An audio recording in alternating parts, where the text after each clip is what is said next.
Hezký den! V dnešním videonávodu si řekneme, jakým způsobem je možné uvázat pareo. Úvaz na vestu. Na šátku vytvoříte pomocí svázání 2 boční průramky na ruce.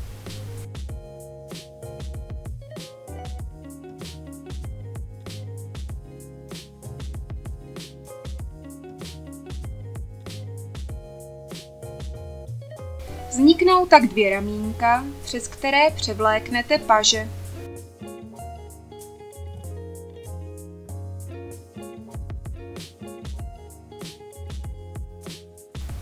Úvaz pak připomíná dlouhou vestu.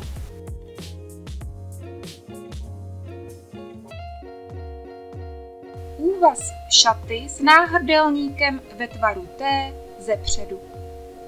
Šátek napněte přes záda, veďte jej pod pažemi a chyťte oba horní konce do rukou. Ty převažte, stočte každý zvlášť do spirály a pak dohromady asi do poloviny délky. Oba konce uvažte za šíjí na uzlík.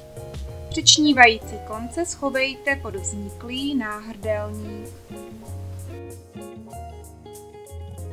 Úvaz šaty s náhrdelníkem ve tvaru T ze zadu. Postupujte obdobně jako minule, ale ze zadu. Chce to trochu cviku, ale výsledný efekt bude stát za to.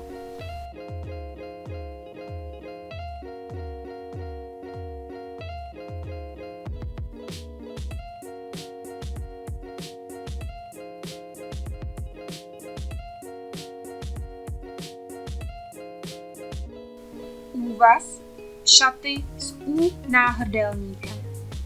Tento úvaz je velice jednoduchý a opravdu efektivní. Stačí napnout šátek přes záda, vést jej pod pažemi, oba horní konce uprostřed převázat a stočit do spirály. Nakonec stačí konce zavázat za šíjí. Úvaz šaty se stojáčkem.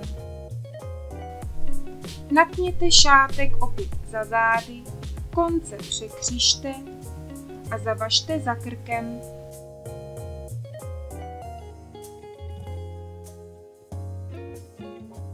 V jednoduchosti je krása.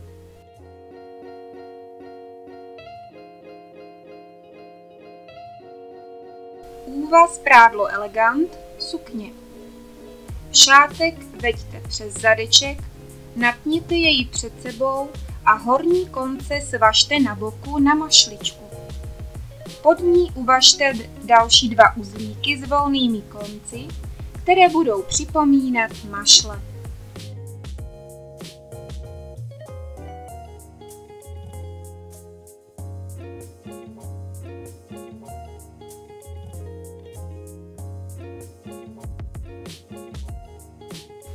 Takto vytvoříte elegantní, nařasenou sukni se svůdným rozparkem na jedné noze.